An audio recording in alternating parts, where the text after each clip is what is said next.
and Ultra Boy and Light Lass and Phantom Girl and Sun Boy and Supergirl and Star Boy and all these Lightning Lad. And they're all doing the Heil Hitler thing. Okay, you have all these legions of superheroes because sometimes one superhero is not enough. You need a whole force of them. So here we have the Legion of Superheroes. You have the Justice League. You have the Avengers. All legions of gods or mortals with gods in them working miracles and saving the planet. They got it right from the Bible. God knows what's going on. Here we have another story. Someone devil-possessed with superhuman strength. Acts 9:13. Then certain of the vagabond Jews, exorcists, took upon them to call over them which had evil spirits in the name of the Lord Jesus, saying, We adjure you by Jesus whom Paul preacheth. And there were 7 sons of one Sceva, a Jew and chief of the priests, which did so. And the evil spirit answered and said, Jesus I know, and Paul I know, but who are ye? And the man in whom the evil spirit was leaped on them and overcame them, and prevailed against them, so that they fled out of the house naked and wounded. One man against 7 men. It's like Jackie Chan, Chuck Norris, Jack Bauer, you name it. Okay, one man against 7 men, and the one man had so much superhuman strength that he beat up and ripped the clothes off of these other 7 guys. He had the powers of the God in him. He was a superhero. That's who he was. Then, let's look at other powers that they have. In Exodus chapter 7, you remember this story? God told Moses, take your rod and cast it down. It kind of looks like a serpent. And it will become a serpent. And that's what Moses did. And he picked it up by the tail and became. So Moses goes, and he's going to do this by the power of God before Pharaoh. And Moses and Aaron went in unto Pharaoh, and they did so as the Lord had commanded. And Aaron cast down his rod before Pharaoh and before his servants, and it became a serpent. Then Pharaoh also called the wise men and the sorcerers. Now the magicians of Egypt, they also did in like manner with their enchantments. For they cast down every man his rod, and they became serpents, but Aaron's rod swallowed up their rods. That shows you that the rod, Christ, has more power than the rod of the devil. But notice that through the power of devils and gods, the magicians and sorcerers of Pharaoh had superhuman abilities to transform something like a rod into a serpent. They really did this. It wasn't a joke. This is not just some story. It didn't make it look like snakes. They didn't whittle snakes. They had power to turn this lifeless stick into a serpent, a snake. Superhuman powers given by the gods. Now, I'm going to transfer all of that concept, and I want you to think about this, to something that is prophetic. And I believe all these stories are prophetic in their nature. In other words, they're revealing end times events. Here's one, a direct prophecy about the coming of the gods, the superheroes, the mighty men who are invulnerable. Joel chapter 2, Joel's army. They shall run like mighty men. Think of the Flash. They shall climb the wall like men of war. And they shall march everyone on his ways, and they shall not break their ranks. Neither shall, and stop right here, that was the whole theme of like the Avengers movie, was that Loki was trying to break them all up, and they decided to stick together. We have a Hulk, remember, we're gonna defeat you. They shall not break their ranks, neither shall one thrust another. They shall walk everyone in his path, and when they fall upon the sword, they shall not be wounded. They shall, think of Superman being shot with, but the neat scene in Superman Returns where the bullet is going slowly into his eye, and it hits his eye, and it just, I mean, that was a cool scene, right? They shall fall upon the sword, and they shall not be wounded. They shall run to and fro in the city, and they shall run upon the wall, and they shall climb up upon the houses, and they shall enter in at the windows like a thief. The earth shall quake before them, the heavens shall tremble, the sun and the moon shall be dark, and the stars shall withdraw their shining. This is at the advent of the Lord's coming. there's going to be, I mean, look at this. There's going to be a superhero army. You see it here in, this is DC, Superman, Wonder Woman, Green Lantern, Batman, The Flash, unless you're using an iPad, then you have no Flash. And some of these others, I don't know who these are. And then you have the Marvel superheroes, the Hulk and Captain America. And now I will say this, there was only one scene out of all of these superhero movies that I like. And it was in the Avengers. When Captain America, they were talking about these gods coming down. Captain America says, there's only one God. High five! High five on that one. Woohoo! That was the only thing that I like out of these movies. That's right.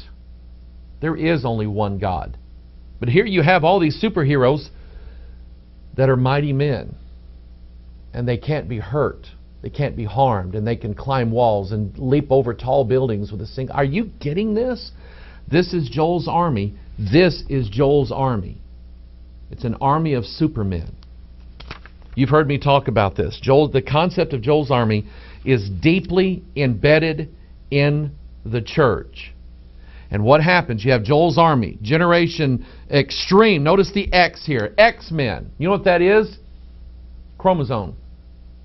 It's an X chromosome. That's what all these X-Men and Extremes and everything like that, Generation X, that's what this is. It's about chromosomes. And here's Todd Bentley. The guy with superhuman strength and kicks old women in the stomach so they can rid them of demons. This is Todd Bentley, who's wearing, he had tattooed on his neck Joel's Army dog tags. He is leading the charge into what these people are telling everybody inside these churches, that there is going to come a Superman army that is going to destroy all the powers of evil and hand over the kingdom to God. You see, watch this now.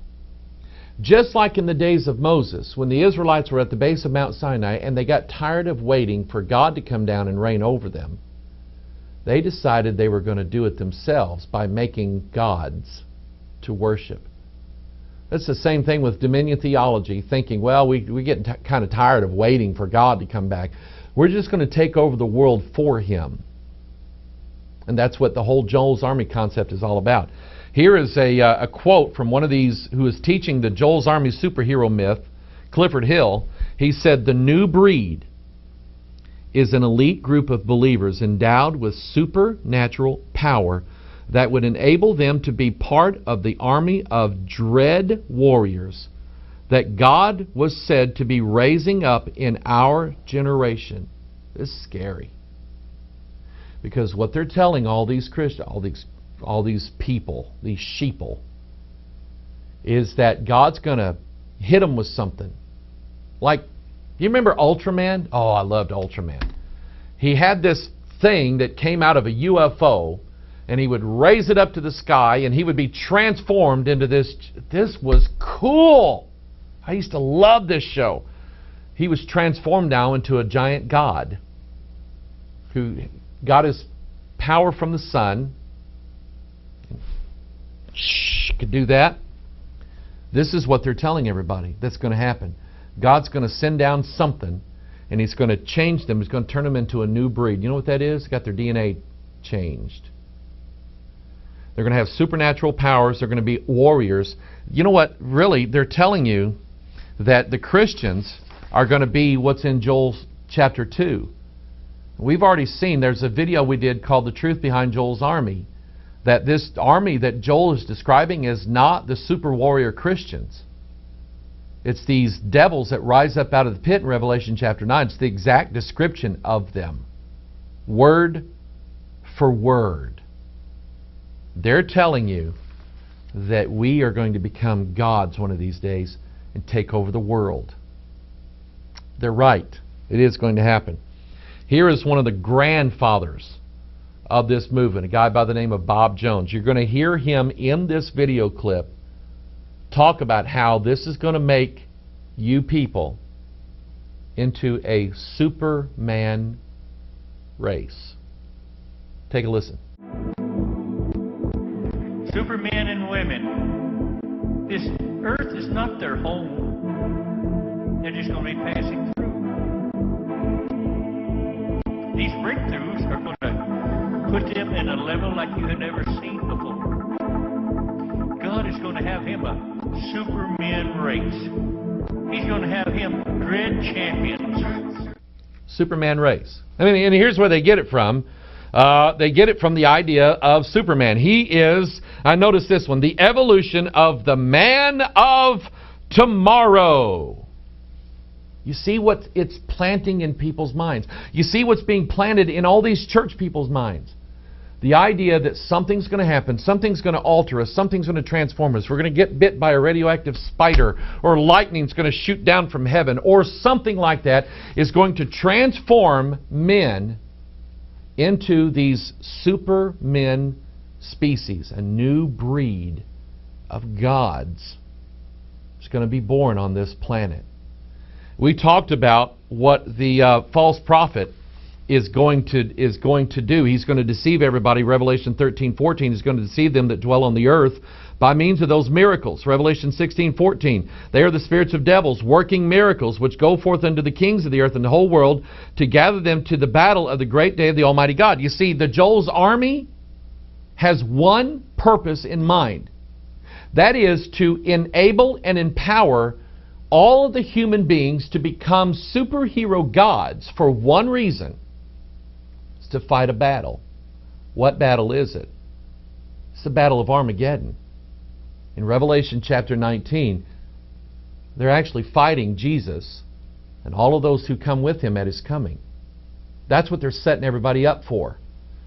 Revelation 19:20, the beast was taken, and with him the false prophet that wrought miracles before him, and with which he deceived them that had received the mark of the beast. There it is right there. Look at Revelation 13:1, the description of the beast.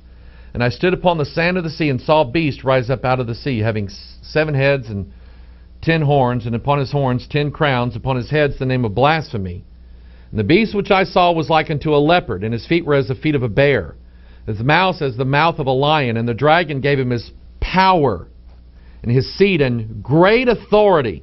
And I saw one of his heads as it were wounded to death, and his deadly wound was healed. And all the world wondered after the beast, and they worshipped the dragon, which gave power unto the beast. And they worshipped the beast, saying, watch this now, who is like unto the beast? Who is able to make war with him? You know, in the Man of Steel, that's what they tried. The Army, the United States Army, not knowing who he really was, they tried to make war with him. They couldn't. They couldn't defeat him. So finally, the general said, he's all right. He's on our side. He's a good guy. They're going to realize that they can't defeat this beast because of his superhero abilities. Now, we explained this, and I quoted this a while ago, but the idea is that these gods, these mythological beings, Apollo and Dionysus, and we're going to talk about some of them, are really evil angels. See, I told you they could fly. Psalm 78 verse 49, he cast upon them the fierceness of his anger, wrath and indignation and trouble by sending evil angels among them. This is part of the setup of God's wrath upon the earth, that he is sending evil angels